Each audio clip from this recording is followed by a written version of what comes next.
નમસ્તે મિત્રો, આજે છે વાર્તાવારના. આજના ઉપક્રમમાં પ્રસ્તુત છે વાર્તા દાંડિયા, જેના સર્જક છે ઇમ્તિયાઝ કે કાઝી સર.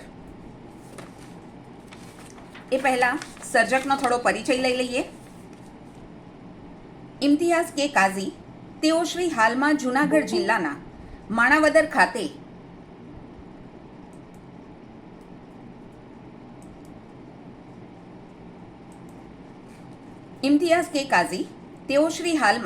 જૂનાગઢ જિલ્લાના માણાવદર ખાતે પે સેન્ટર શાળા 2 ખાતે આચાર્ય તરીકે ફરજ બજાવે છે. 2004થી પ્રાથમિક શિક્ષણ વિભાગમાં કાર્યરત છે. પ્રાથમિક શિક્ષક, CRC કોઓર્ડિનેટર, કેળવણી નિરીક્ષક, સ્કૂલ ઇન્સ્પેક્ટર તરીકે કામગીરી કરી છે. જિલ્લા અને રાજ્ય કક્ષાના તાલીમ વર્ગોમાં માસ્ટર ટ્રેનર તરીકે પ્રતિનિધિત્વ કરેલ છે. તેઓ શ્રી MA BEd ગુજરાતી વિષય સાથે થયેલ છે. તેઓના શોખમાં સ્ટેજ સંચાલન અને ઉદ્ઘોષક તરીકે જુદા જુદા કાર્યક્રમોમાં સહભાગી થવું. માણાવદર ખાતે 2019થી પુસ્તક પરબની શરૂઆત અને સંચાલન. આશરે 3000 જેટલા પુસ્તકોનું વિનામૂલ્યે વાંચન માટે માણાવદર ખાતે એકમાત્ર પુસ્તકાલય. તેઓના મતે તેઓ શ્રી સાહિત્ય ક્ષેત્રે પાપા પગલી ભરી રહ્યા છે. તેઓ માત્ર અને માત્ર સ્વયંસ્ફૂર્ણા થકી અનુકૂળતાએ ટૂંકી વાર્તાઓ લખે છે. અત્યાર સુધીમાં 25 જેટલી વાર્તાઓ લખી છે. હું આપની જોડે એમની વાર્તા શેર કરું અને પછી આપણે વાંચન શરૂ કરીએ. વાર્તા દાંડિયા. લેખક ઇમ્તિયાઝ કે કાઝી. નવરાત્રિનો રંગ બરાબરનો જામ્યો હતો. યુવાન હૈયાઓ માતાજીના ગરબા રમતા ઝૂમી રહ્યા હતા. ભક્તિભાવના ઘોડાપુર ઉમટ્યા હતા.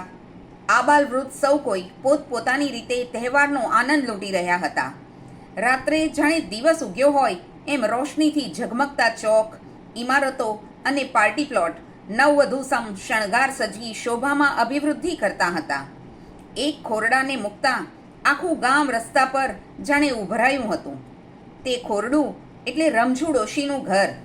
આ એકલવાયા જીવે 70થી વધુ નવરાત્રિઓ જોયેલી જ નહીં, પણ એમાંની કેટલી તો ઉજવેલી. આજે જ્યાં રૂની પૂણી જેવા ધોળા વાળના ગુચ્છ છે, ત્યાં એક સમયે કમર સુધી લટકતા કાળા ભમ્મર વાળમાં વેણી ગૂંથાયેલ રહેતી. ચહેરા પરની કરચલીઓ પાછળનો એક ગૌરવર્ણો ચહેરો દરેકને બીજી વાર સામે જોવા પર મજબૂર કરી દેતો. ધ્રુજતા હાથમાં લાકડી લે છે, ત્યાં મુલાયમ હાથમાં દાંડિયા કલાત્મક રીતે ફરતા જાણે કે આંગળીઓમાં જાદુ હોય. દૂરથી થોડી વારે ડોશીને કાને કોલાહલ સંભળાતો, પરંતુ નજીક આવેલા પૌરાણિક મહાદેવ મંદિરમાં ગવાતા પારંપરિક ગરબાનો અવાજ ડોશીના કાનમાં જાણે તાજગીના સૂર ફૂંકતો. હે મારી જગદંબા, હે મારી અંબામાં, આવો ને મારે આંગણે રાસ રમવા, રાસ રમવાને ભવ પાર કરવા. આવો ને મારે આંગણે રાસ રમવા. ડોશીની આંખો ચકળવકળ થઈ. કોઈ અદ્ભુત શક્તિનો સંચાર થયો હોય તેમ પથારીમાંથી સફાળા ઉઠ્યા. પાસે રાખેલા ચશ્મા પહેરી લાકડીના ટેકે ઊભા થઈ ખૂણામાં આવેલ ટાંકબારિયાને ખોલી એક જૂની પેટી ખોલી. નવી જ લાગતી પણ વર્ષોથી અકબંધ હોય એવી ચણિયાચોળી પર હાથ ફેરવ્યો. થોડીવાર રહી તેની નીચે કંઈ ફંફોસતા હોય એમ હાથ ફેરવતા બે દાંડિયા એકબીજાને અડતા ઝણકાર સંભળાયો ને ડોશીના બોખા મોં પર માર્મિક હાસ્ય રેલાયું.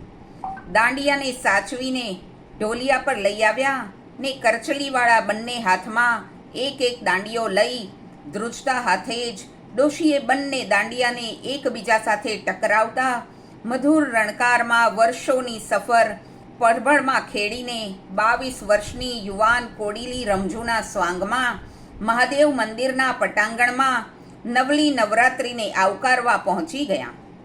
નાના એવા ગામમાં દર વર્ષે માત્ર મહાદેવ મંદિરે જ ગરબી થતી. વર્ષો જૂની પરંપરામાં ગામની લગભગ તમામ સ્ત્રીઓ હોંશે હોંશે ભાગ લેતી. પરશુરામ ધૂન મંડળના ભાઈઓની શણગારથી લઈ ગરબા ગવડાવવા સુધીની મહેનત દર વર્ષે રંગ લાવતી. એ ધૂન મંડળનો કરતા હરતા એટલે જગો. આમ તો એનું નામ જગદીશ, પણ ઘરે બધા એને નાનપણથી જગો કહેતા, એટલે પોતાને પણ પહેલાં એ જ નામ યાદ આવતું. 5 હાથ પૂરો જગો, ખેતીમાં જેટલો પાવરધો તેટલો જ ઢોલકમાં પણ ઉસ્તાદ. નોરતામાં પ્રાચીન ગરબા પછી જ્યારે દુહા બોલાતા હોય ત્યારે જગાના હાથની થપાટે ઢોલક જાણે સજીવન થઈ ઉઠતું. ધ્રુબાંગ ધ્રુબાંગ તાલ પર યુવતીઓ મન મૂકીને ગરબા ગાતા જાણે કોઈ બીજા લોકમાં પહોંચી ગઈ હોય એવું અનુભવાતું. જગો વ્યવહારનો પણ એટલો જ ચોખ્ખો. દેવું કરવું નહીં ને ખોટા અભરખા રાખવા નહીં, એ તેનો જીવન મંત્ર. થોડી દાઢી અને ઘાટી મૂછો તેના વ્યક્તિત્વમાં અલગ નિખાર લાવતા. રમજુને બાળપણથી જ ઓળખતો. એક જ નિશાળમાં બંને આગળ પાછળ ભણેલા. તે જ્યારે 7મા ધોરણમાં હતો ત્યારે રમજુ હજુ બીજું ભણતી.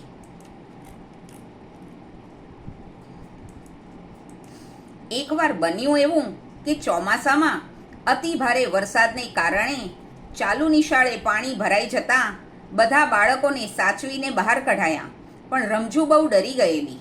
મોટેથી રડવાનું ચાલુ અને કોઈ વાતે બીજા સાથે બહાર આવે નહીં. એ સમયે જગો એકલો જ પાણીમાં ગયો ને રમજુને સમજાવીને તેડીને બહાર લાવ્યો. ત્યારે બધાએ રાહતનો દમ લીધેલ. જન્માષ્ટમી, હોળી કે દિવાળી વખતે આખું ગામ ભેગું જ ઉજવણી કરે. રમજુને તૈયાર થવાનો બહુ શોખ. અરીસા સામે કેટલી ઘડી ઊભા રહીને તે ખુદને જોતી રહેતી, અને કેમ ન જુએ, કુદરતે જાણે નિરાંતે તેનું સર્જન કર્યું હતું. દરેક તહેવારની ઉજવણીમાં રમજુ આગળ પડતી જ હોય, પરંતુ નવરાત્રિ વખતે તો તેની તૈયારી 2 મહિના પહેલાં શરૂ થઈ જતી. પહેલા નોરતે આરતીની બધી તૈયારીઓ રમજુએ જ કરી હોય ને ગરબા શરૂ થયે રમજુ થોડી હાથમાં રહે. પહેલાં સાદો રાસ હોય જેમાં સ્ત્રીઓ ભાગ લે, પછી બીજા રાસમાં યુવતીઓ દાંડિયાથી રમે અને છેલ્લે બાળકોનો રાસ. વચ્ચે બાજુના ગામથી મંડળીઓ પણ આવે. ખેલૈયા પરંપરાગત વસ્ત્રોમાં સજ્જ થઈ રાસ રમે ત્યારે તો મહાદેવ મંદિર ખીચોખીચ ભરાઈ જતું. એકવાર બાજુના ગામેથી મંડળી આવેલી ને પરસાળમાં ક્યાંય પગ મૂકવાની જગ્યા નહીં. એક પછી એક કૃતિઓ રજૂ થતી ગઈ. સહસા જગાની નજર મેદનીમાં ઊભેલા હમીરા પર ગઈ. તે કેટલી ઘડીથી ટગર ટગર રમજુને જ જોતો હતો તે જગાએ નોંધ્યું.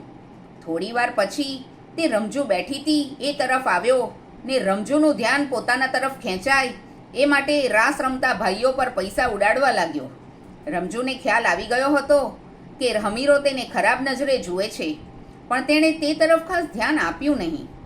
એનાથી હમીરાની હિંમત વધી ને એ વધુ નજીક આવી રમજુને વારંવાર ઘૂરી ઘૂરીને જોવા લાગ્યો.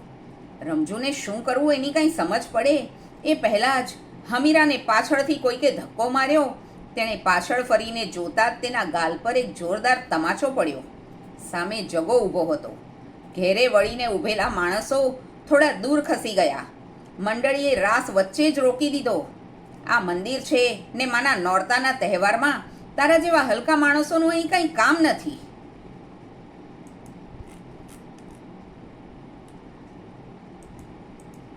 ગામની બેન દીકરીઓ પર નજર નાખતા શરમ નથી આવતી? જગો ગુસ્સામાં બોલતા હમીરા તરફ આગળ વધતો હતો, પણ ત્યાં સુધીમાં તેના ધૂન મંડળના સભ્યોએ આવીને જગાને ઝાલી લીધો. હમીરો કાંઈ પણ બોલ્યા વગર તેના મિત્રો સાથે ત્યાંથી ચાલતો થયો. આ ઘટનાએ રમજુના હૃદયમાં જગા માટે વિશેષ જગ્યા ઊભી કરી.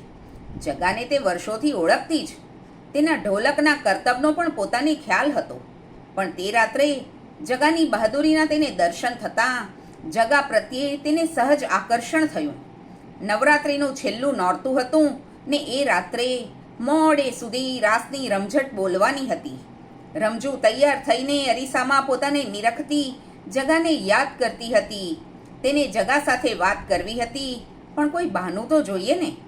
તેણે ઘણા વિચાર કર્યા, પણ એકેય બરાબર ના લાગ્યા. નિરાશ થઈને બેઠી હતી કે મંજુ તૈયાર થઈને આવી. અલી એ, આજે તો છેલ્લું નોરતું, ચાલ જલ્દી કર, આજે તો મોડે સુધી ગરબા રમવા છે ને. એકી શ્વાસે બોલતા તેની નજર રમજુ પર પડતા જ તે અટકી. એ, આ મોં વકાસીને કેમ બેઠી છો? શું થયું?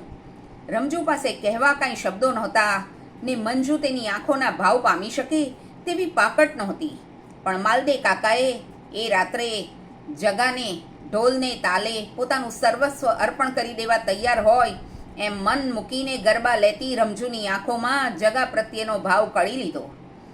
દશેરાના દિવસે જગાના ઘરે ઢોલિયા પર બેઠા બેઠા જ સામે હુક્કો ગગડાવતા માણેકલાલને તેમણે વાત વાતમાં જ રામલાલની રમઝુ વિશે વાત કરી ને માણેકલાલની આંખોમાં ચમક આવી. માલદે કાકા આખા ગામના કાકા ને એમનું વેણ એટલે એક ઘા ને બે કટકા.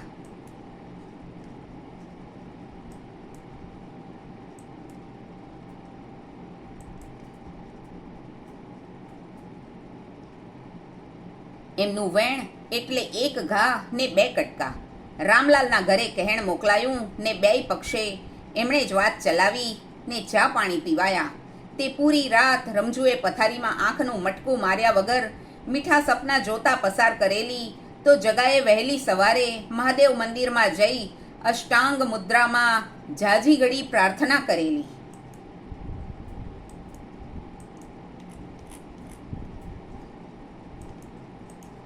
થોડા દિવસો પછી બેસતા વર્ષે રમઝુને હજુ તો તૈયાર થવાનું બાકી હતું ને ડેલીએ કોઈએ સાંકળ ખખડાવતા તેણે દરવાજો ખોલ્યો.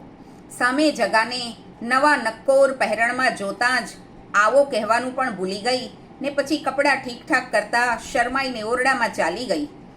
જગાએ અંદર આવીને ફળિયામાં ખાટલે બેઠેલ માણેક કાકાની ચરણરજ લઈ આશીર્વાદ લેતા કહ્યું, કાકા આજે શહેરમાં જાઉં છું, તે આવતા મોડું થશે એટલે વિચાર્યું કે સવારમાં જ બધે આંટો મારી લઉં. માણેકલાલે આવકારો આપતા હોંકારો ભણ્યો. થોડી વાર બેસીને જગાએ ઊભા થતાં કહ્યું, કાકા આ રમઝુને આપી દેજો, ઈના સાટું ખાસ લાવ્યો છું. ને હજુ તો રમઝુ ચા લઈને આવે એ પહેલાં ઉતાવળે નીકળી પણ ગયો. બપોર પછી બધા આડે પડખે થતાં રમઝુએ હાથ ભરતની થેલીને ખોલતા તેમાંથી કલાત્મક ભાતવાળા બે દાંડિયા નીકળ્યા. રમઝુએ જગાની ભેટને છાતી સરસી ચાંપી લીધી. વેણ મુજબ 6 મહિના પૂરા થતાં જ લગ્ન લેવાયા. ઢોલ ઢબુક્યો ને ગીતો ગવાયા. જોશીએ જોયેલ મુહૂર્ત મુજબ વહેલી સવારે જાન આવી. રમઝુ નવવધુના પરિવેશમાં જાણે કોઈ અપ્સરા જોઈ લો.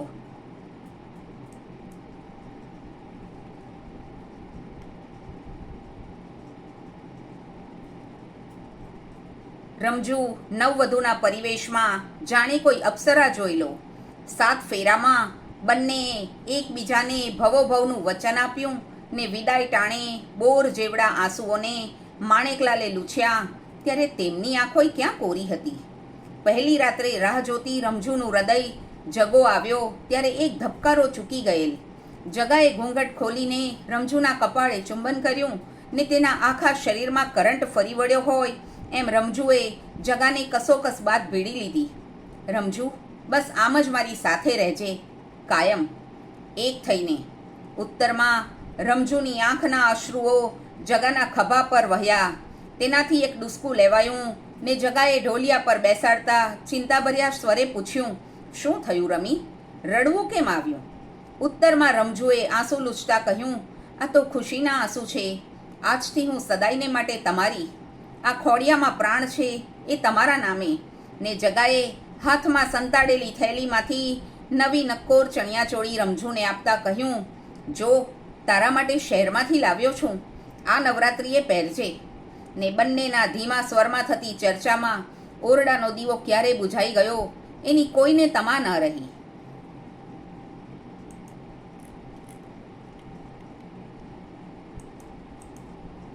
જગા ને રમઝુનું લગ્ન જીવન કોઈને ઈર્ષા ઉપજાવે તેવું હતું. જગો વહેલી સવારે ખેતરે જાય ને રમઝુ ઘરના કામકાજ પતાવી રસોઈની તૈયારી કરે, બધાને જમાડી લે. પણ જગો ન આવે ત્યાં સુધી પોતે કોળીઓ મોંમાં ન નાખે. જગો પણ રોજ સમયને સાચવી લે. જોત જોતામાં 6 માસ વીતી ગયા ને નવરાત્રિ આવતાં જ જગાનું કામ વધી ગયું. રમઝુ પણ પહેલી આરતીની તૈયારીમાં લાગી ને એ દિવસે ચણિયાચોળીમાં જગાનો પ્રેમ રમઝુના ચહેરા પર ઉભરાતો હતો. જગાનો ઢોલ ને રમઝુના દાંડિયાએ જમાવટ કરી. ઢોલ ને દાંડિયાનો તાલ એકરૂપ થઈ સમયની પેલે પાર ચાલ્યા ગયા હોય એવો સૌ કોઈને ભાસ થયો. બીજે દિવસે સવારે જગાને શહેરમાં જવાનું હોય તે વહેલો નીકળ્યો.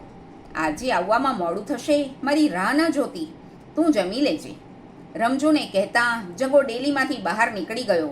રમજુ એના કામમાં લાગી. સૂરજ આથમી ગયો, પણ રમજુએ અન્નનો દાણો મોંમાં નાખ્યો નહીં. મોડું થતાં જગો ઉતાવળે ગામના રસ્તા તરફ આવ્યો કે પાદરથી થોડે જ દૂર ઝાડની ઓથે ઊભેલા 3 બુકાની ધારીઓએ જગાને રસ્તા પર આંતરી તેની ગાડી રોકી. જગાને આ અણધાર્યા હુમલાનો સ્વપ્નેય ખ્યાલ નહોતો. તેની પાસે બચાવ માટે કોઈ હથિયાર પણ નહોતું, પણ તેને પોતાની તાકાત પર વિશ્વાસ હતો. 3 બુકાની ધારી લાકડીઓ લઈ તેને ઘેરતા નજીક આવી તૂટી પડવાની તૈયારીમાં જ હતા કે લાગ જોઈ જગાએ એકની પાસેથી લાકડી લઈ બીજા 2 સામે પ્રતિકાર કર્યો ને પાટું મારી ત્રીજાને પછાડી દીધો. જગામાં ગજબની હિંમતનો સંચાર થયો. માં જગદંબાનું સ્મરણ કરતા જગાએ લાકડીઓની આ લડાઈમાં 2ને તો પછાડી દીધા. બંને બેહોશ થઈ ઢળી પડ્યા. ત્રીજો લાઠી દાવમાં પાવરધો હતો. બંને વચ્ચે જીવ સટોસટનો ખેલ ચાલતો હતો. જગા સામે પોતે ફાવી નહીં શકે તેવું લાગતા બુકાની ધારીએ કેડિયામાં છુપાવેલ ચપ્પુ બહાર કાઢી તેજ ગતિએ જગાના પેટમાં હુલવી દીધું. તે લોહી લુહાણ થઈ ગયો, પણ વાર કરનારને તે એમ ખાલી જવા દે એમ નહોતો. તેણે કસકસાવીને પાછળથી તેને પકડી લીધો. ઝપાઝપીમાં તેના ચહેરા પરથી બુકાની હટી. તે હમીરો હતો. જગાએ તેની આંખોમાં ભય જોયો.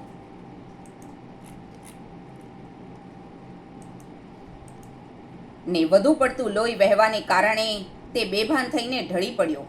બરાબર એ જ સમયે કુદરતે જાણે માલદે કાકાને જગાની મદદે મોકલ્યા હોય તેમ તેઓ ત્યાંથી નીકળ્યા ને જગાને બેભાન પડેલો જોઈ દવાખાને પહોંચાડવાની વ્યવસ્થા કરી.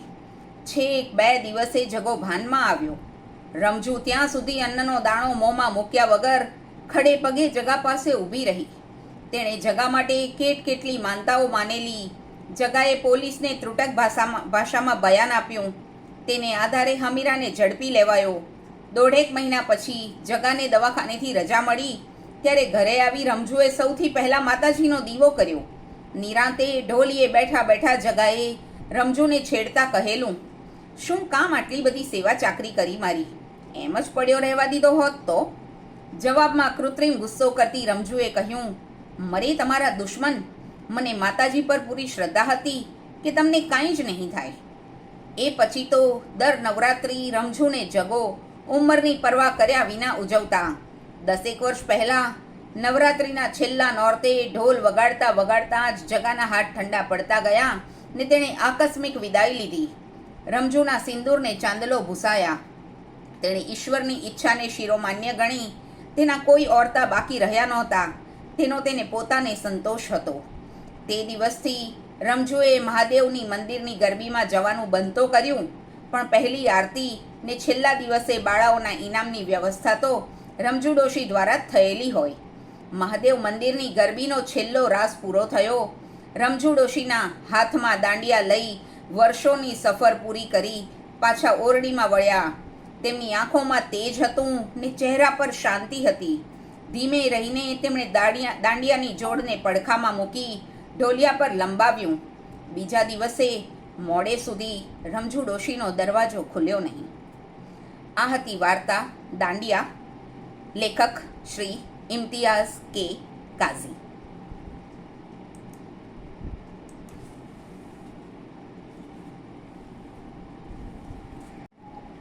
ઇમ્તિયાઝ સર, હા, આપની વાર્તા વિશે આપનો વિચાર થોડું અમને વિગતમાં કહેશો. સૌપ્રથમ તો અલ્પાબેન અને આ ગ્રુપને મારા વંદન. બીજી વખત આ ગ્રુપમાં બોલાવવાનો અવસર મળ્યો છે. ગયા વખતે એ વાર્તા સાંભળી શક્યો ન હતો, પણ પછી પ્રતિભાવમાં જોડાયું હતું અને એ બાદ મને અલ્પાબેનનો મેસેજ આવ્યો કે આ ગુરુવારે આપની વાર્તા અમે મોકલીએ. સરસ અને સ્વીકાર્ય. હવે હું માણાવદરમાં રહું છું, એટલે માણાવદર જુનાગઢ જિલ્લાનો તાલુકો છે, પણ એક વિકસિત ગામડું. મારું બાળપણ નવરાત્રિમાં મહાદેવ મંદિરના પટાંગણમાં મારા મિત્રો સાથે દર નવરાત્રિમાં 10 દિવસ માટે વીત્યું. એ આ વાર્તાનો જે આખો ફ્લેશબેક છે એ મને આખો જે પ્લોટ છે એ ત્યાંથી મળ્યો. જી રમઝુ અને એની સાથે સંકળાયેલા બધા જ પાત્રો કાલ્પનિક છે, પરંતુ જે ધૂન મંડળ, જે ઘટનાક્રમ, જે સ્થળ દર્શાવ્યું છે એ સ્થળ જે છે એ બિલકુલ વાસ્તવિક છે અને આજે પણ મહાદેવ મંદિરમાં વર્ષોથી પારંપરિક રીતે આજે નવરાત્રીનો આખો ટ્રેન્ડ બદલાવાનો છે. ખાસ કરીને આ વાર્તામાં પ્રેમના જે સંવેદનો છે, આપણી આગળની પેઢીએ જે જોયેલું કે જે રીતે વાત લઈ અને ઘરનાઓ જાય અને એકબીજા પછીથી મળી શકે નહીં, ફોન નહોતા, એ સમયમાં જે એ બંને વચ્ચે મેરેજ પહેલાનો જે સમયગાળો હોય એ આખી પારંપરિક વાત અને એમાંથી જે નેચરલ રીતે બિલકુલ પ્રાકૃતિક રીતે જે ઉભરતો પ્રેમ છે એ રમઝુ અને જગાના બંને પાત્રો દ્વારા તમે અનુભવ્યો છે. મેં આગળ વાત કરી એમ કે આ બધા પાત્રો કાલ્પનિક છે, પરંતુ જે મૂળ પાત્ર છે રમઝુ એ આખા જીવન દરમિયાન વાર્તા જે શરૂ થાય છે ત્યારથી પછી ફ્લેશબેકમાં જ આખી વાર્તા જાય છે પાંચમાં, અને ફરી પાછા વર્તમાનમાં જ્યારે આવે છે ત્યારે છેલ્લું વાક્ય તમે પામી શક્યા હશો કે એ સવારે મોડે સુધી રમઝુ ડોશીનો દરવાજો જે છે એ ખુલતો નથી. આ બંને આ જે શરૂઆત થઈ, નવરાત્રી ચાલુ છે એમના કારણે દૂરથી અવાજ આવે છે ત્યારથી લઈ અને ફરી પાછા એ જ જે છે એ ત્યાં વાર્તા જે છે એનો સમયગાળો એમ જોવા જાવ તો બહુ ટૂંકો છે, પણ ફ્લેશબેકનો સમયગાળો બહુ લાંબો છે, જેની અંદર રમઝુ નાની નાની ત્યારથી જગા સાથેનું એનો પરિચય, ત્યારબાદ યુવાન વયે ગામડામાં સહજ રીતે જે વાત લઈને જતા હોય અને પછી એ લગ્ન જે છે પરિણયમાં પરિણમ્યો અને ત્યારબાદ એ પ્રણયની અંદર જે વિલનનું પાત્ર જે છે હમીરા નામનું જે એટેક કરે છે અને ત્યારબાદ ફરીથી પાછા તેઓ આ દંપતી છે એ સરસ રીતે નવરાત્રી ઉજવે છે અને અંતે રમઝુ ડોશી જ્યારે ડોશી બની જાય છે અને એટલી હોય છે તેમ છતાં તે પોતાની જે ભક્તિ ભાવ છે અને જગા પ્રત્યેનો એનો પ્રેમ છે, એટલે આખી વાર્તા જે છે એ આ રીતે અચાનક એવું સ્મરણ થયું. અને મેં આગળ વાત કરી એમ કે લેખનની અંદર હજી મારી પાપા પગલી છે, એટલે હું કોઈ મને સાહિત્યકાર ગણાવતો નથી કે હું કોઈ સાહિત્યકાર છું નહીં, પરંતુ લેખનનો શોખ છે. એટલે આ વાર્તા પણ જે છે હવે આપ બધા જે દર્શકો છે એને મેળવશો, પરંતુ જે છે એક જ લેખકે આ લખાયેલી વાર્તા હતી અલ્પાબેન, અને બીજી મનીષાબેન ગ્રુપમાં જોડાયા છે. મારી લગભગ વાર્તાઓમાં કરેક્શન કરવાનું હોય અને મને કોઈ લખતો કર્યો હોય તો એ મનીષાબેન છે, અને હું ખાસ એમનો આભાર માનું છું કે આજે ટ્રાવેલિંગમાં આવવા છતાં પણ બેન જે છે અત્યારે સમય કાઢી અને જોડાણ છે, તો એમને મારા વિશેષ વંદન. આપ સર્વેનો આ વાર્તા સાંભળવા બદલ અને મારી વાર્તા પ્રસ્તુત કરવા બદલ સંચાલકશ્રીનો આભાર માનું અને વંદન કરું. Thank you sir. જી ખૂબ સરસ.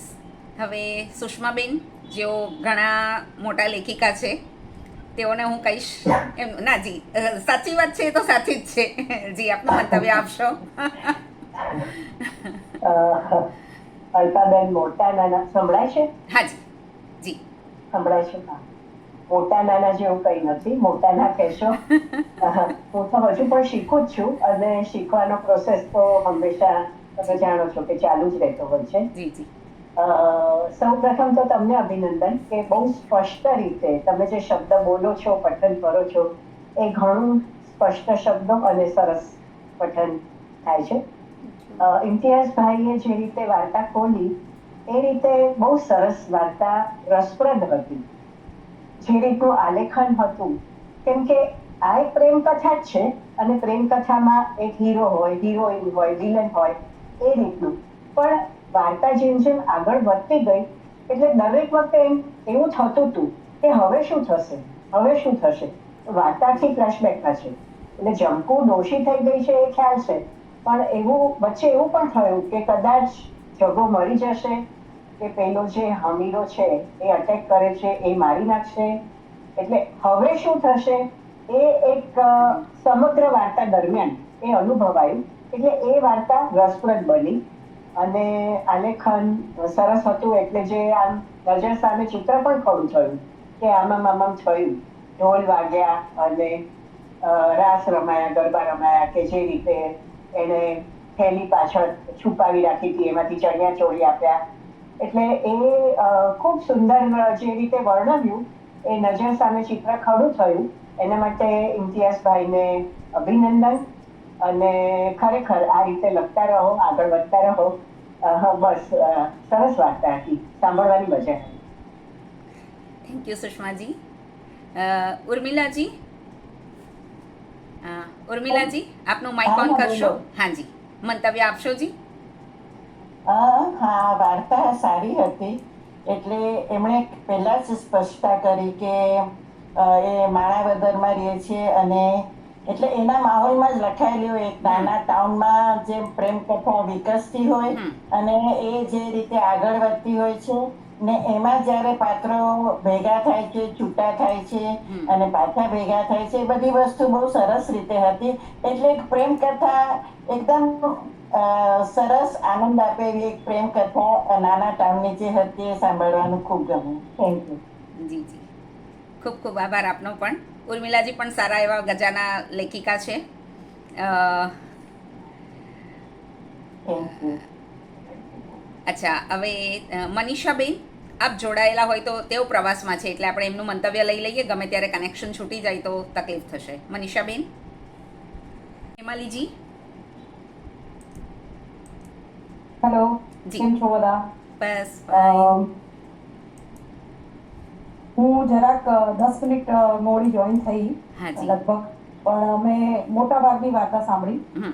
તો જેટલું મેં સાંભળ્યું છે એ હિસાબથી હું જણાવું તો મને પ્રેઝન્ટમાં જ વાર્તા ખબર પડી, બીકોઝ પાસ્ટનો થોડો પાર્ટ પારામાંથી છૂટી ગયો, પણ એન્ડિંગમાં આઈડિયા આવી ગયો કે અચ્છા અત્યાર સુધી પાસ્ટ ચાલતું હતું એ રીતનું. તો ખૂબ સુંદર રીતે મને વાર્તા ગમી. અને ખાસ તો કહેવાય ને કે લગ્ન કહેવાય ને કે આપણામાં એરેન્જ મેરેજ કઈ રીતે કરવામાં આવે છે કે જસ્ટ પતિ પત્ની એકબીજાને ઓળખતા હોય ફક્ત, પણ એ લોકો બંને વચ્ચે જ્યારે પ્રેમનો સેતુ બંધાય ને એ એક જ ક્ષણ એવી હોય કે પછી એ જીવનભર એકબીજાના સાથી બની જાય. તો એ પ્રેમની ક્ષણને એટલી સુંદર રીતે વર્ણવી છે અને પછી જે સરસ રીતે બંને એકબીજા સાથેનો પ્રેમ નિભાવ્યો અને જે સરસ રીતે વાર્તાને વણી લેવામાં આવી એમાં મને બહુ આનંદ આવ્યો અને ખૂબ ગમી વાર્તા. કે એક નિર્દોષ પ્રેમ અને એક સરસ રીતે વર્ણવાયેલી વાર્તા ગમી ગઈ. હૃદયસ્પર્શી વાર્તા હતી અને લેખકશ્રીને ખૂબ ખૂબ અભિનંદન. આવી સુંદર વાર્તાઓનું સર્જન કરતા રહો. આપણે બધા જ કોઈ સાહિત્યકાર જ આપણે બધા ધીમે ધીમે શીખતા જઈએ છીએ અને આપણી વાર્તાઓમાં લાગણીઓ વણાતી જાય છે અને એ જ છે કે આપણે એકબીજા સાથે લાગણીઓ વેચીએ છીએ. તો મને બહુ જ ગમી આ વાર્તા અને આવી આવી વાર્તાઓ તમારી વાંચતા રહીશું અને આપણે મળતા રહીશું એવી જ શુભકામનાઓ આપને. ખૂબ ખૂબ આભાર હેમાલીજી. રંજન સર, રંજન સર આપનો માઇક ઓન કરશો?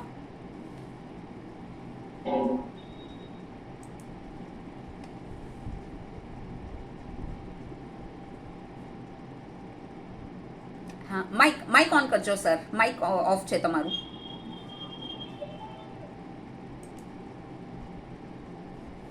સર માઇક જુઓ, તમને ઓફ દેખાતું હશે, એની પર ક્રોસ દેખાતો હશે, એ ઓન કરશો?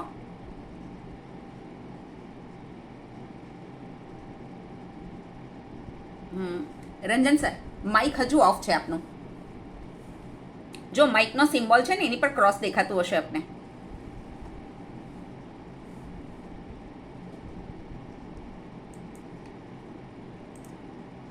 હા, નથી થયું. ફરી કરજો ઓન. હું ઓન નહીં કરી શકું એટલે તમારે ટ્રાય કરવી પડશે. જી Ranjan sir.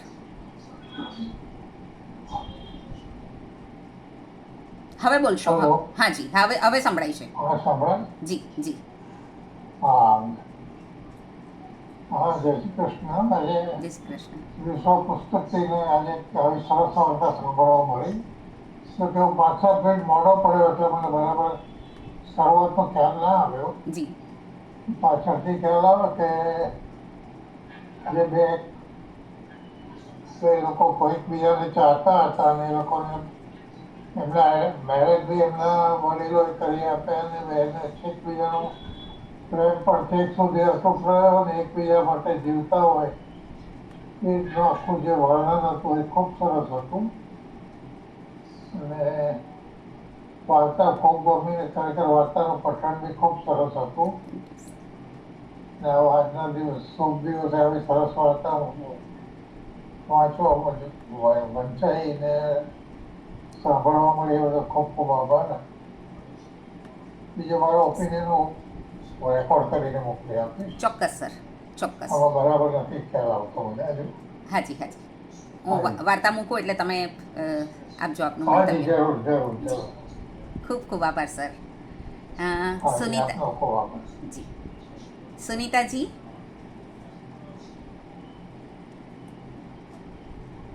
Sunitaji, Mike on કરશો.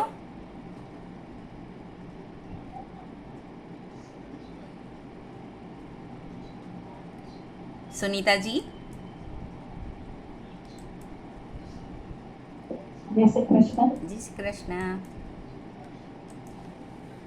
વિદ્યાર્થીની વાર્તા બહુ સરસ હતી.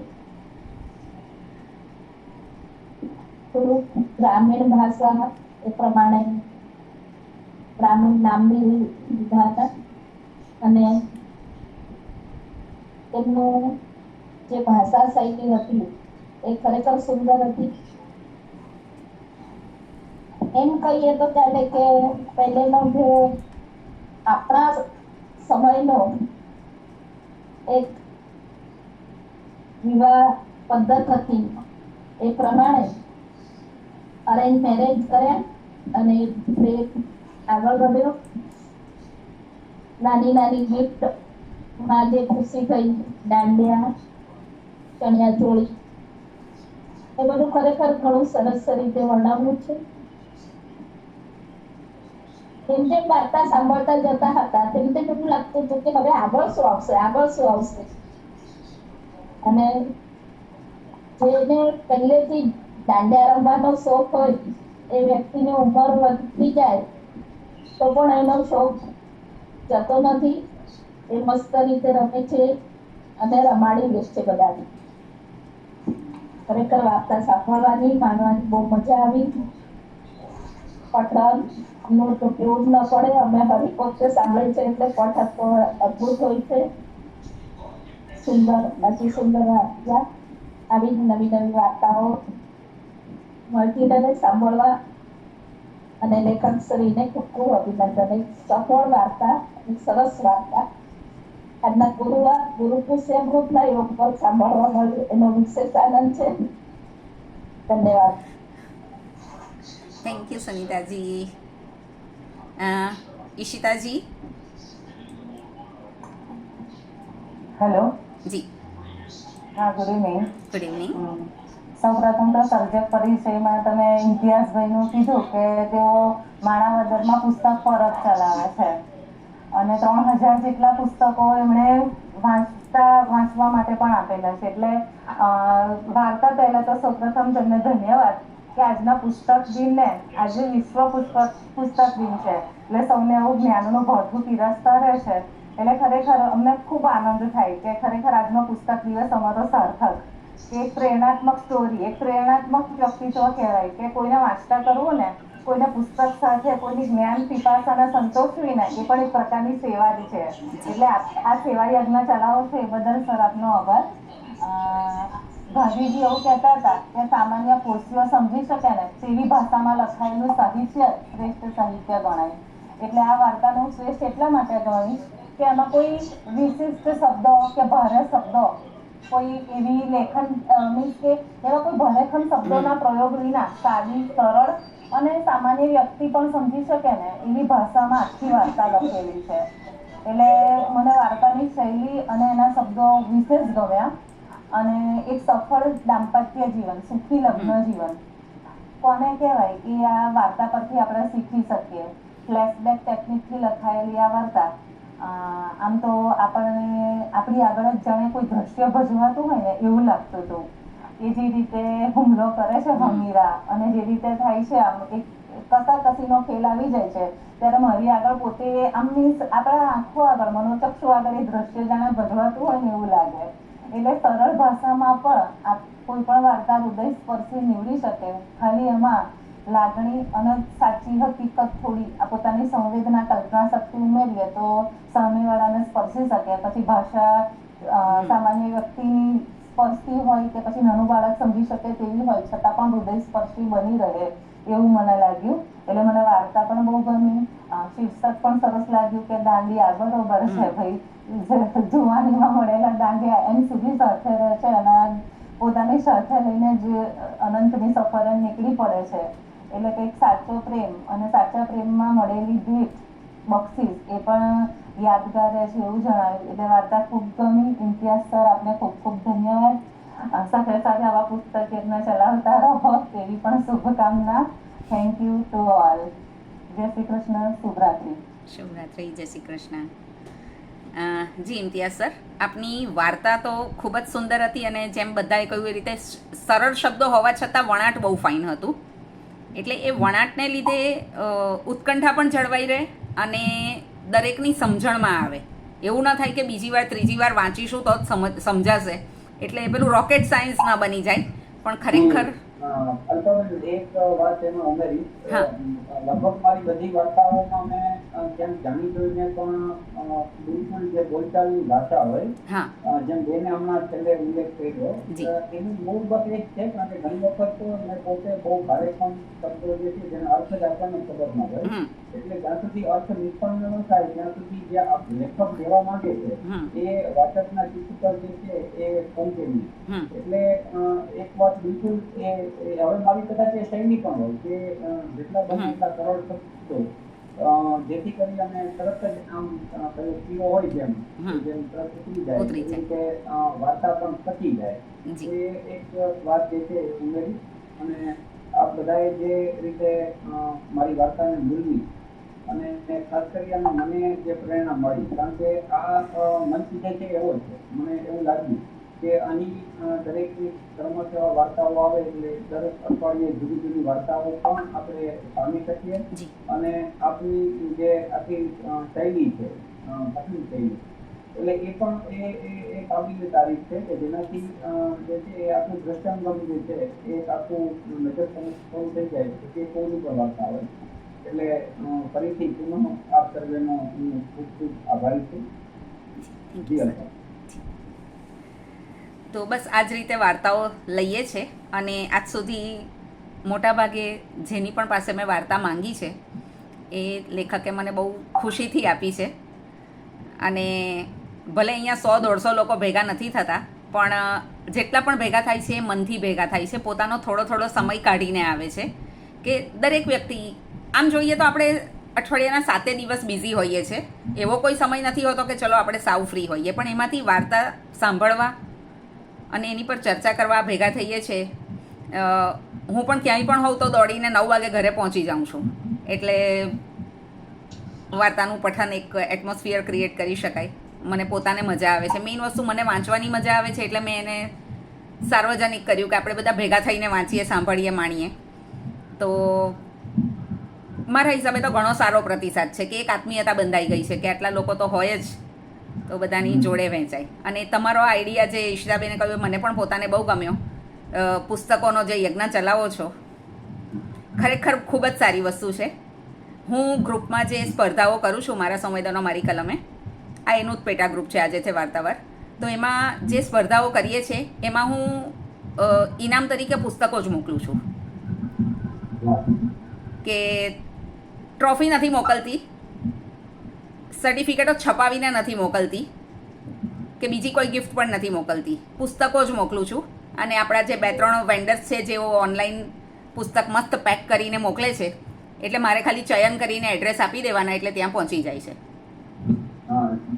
બહુ સરસ. એક વાત એ કહી દઉં, માણાવદરમાં જ્યારે નાનો હતો ત્યારે સરકારી પુસ્તકાલય જે છે એમાં જ પુસ્તકો વાંચ્યા અને એ રીતે પુસ્તકોનો શોખ ત્યારથી થયો. પણ કાળક્રમે એ પુસ્તકાલય જે છે એ કાર્યરત નહોતું અને વાંચન માટે ક્યાંય કંઈ યોગ મળતો નહોતો. હમ. એટલે અમે સાથે પછી બસ આ એક યાત્રા શરૂ થઈ જેમાં મિત્રોએ સાથ સહકાર આપ્યો અને આજે કયેક વર્ષથી એ કામ સરસ રીતે ચાલી રહ્યું છે. એ આપ સર્વેની ચિંતા છે અને જી. કુદરતની જે છે એ ચિંતા છે. ખૂબ ખૂબ સરસ, ખૂબ સરસ. જી, તો આપણે જલ્દી પાછા આવતા ગુરુવારે મળીએ એક નવી વાર્તા સાથે. ખૂબ ખૂબ આભાર આપ સર્વેનો. જય શ્રી કૃષ્ણ. જય શ્રી કૃષ્ણ. શુભરાત્રી. શુભરાત્રી.